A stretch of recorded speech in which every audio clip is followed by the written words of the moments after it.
This is Inside Indiana Business Radio for Monday, March 24th, 2025. I'm Marek Mazurek. Indianapolis-based The Startup Ladies has launched an initiative designed to help startup founders build and manage advisory boards with the goal of accelerating the growth of their businesses. Project Board Up will also train executives on best practices for serving as startup advisory board members.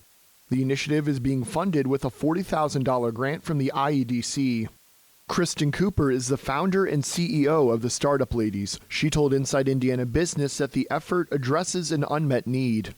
So many entrepreneurs do not have networks of people that can help them grow. And no single individual, no matter how talented they are, is able to do everything for their company. What they need to do is identify where are the gaps, where are the weaknesses, and then find executives that have those strengths.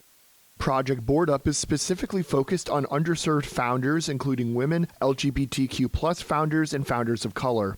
Cooper said these entrepreneurs are dealing with obstacles that are unique to them and often don't get the funding opportunities their counterparts receive. K1 Circuit, a California-based operator of go-kart tracks throughout the U.S. and several other countries, has acquired Whiteland Raceway Park. Whiteland Raceway Park is the nation's oldest continually operating go-kart track, the company said.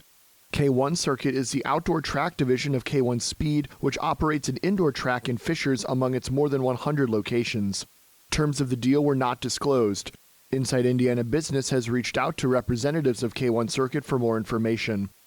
The track was owned by Andy O'Gara and his wife, Indy 500 driver Sarah O'Gara, who bought the raceway in 2018. 4 years later, they broke ground on a multi-million-dollar expansion, Inside Indiana Business reported. The Whiteland facility is the second outdoor track for K1 Circuit.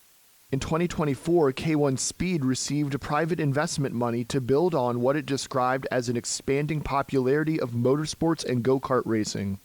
From the #1 source for Indiana business news, this is Inside Indiana Business Radio. To succeed, you need to stay informed. You need to be engaged. And let's face it, you need to set yourself apart from the rest by connecting with a company that brings you the best.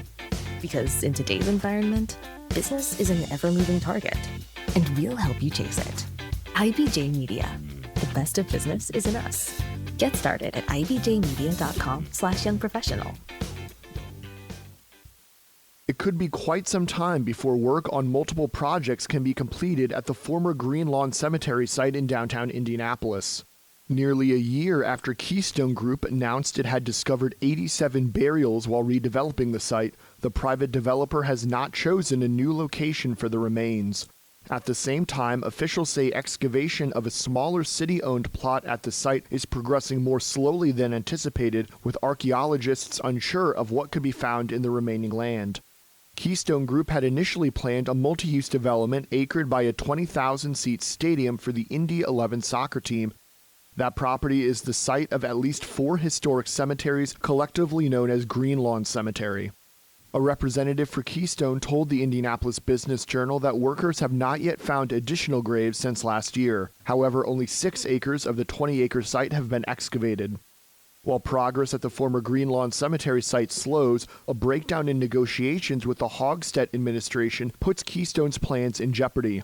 The city is pursuing a Major League Soccer expansion club instead of supporting the Indy 11's soccer stadium.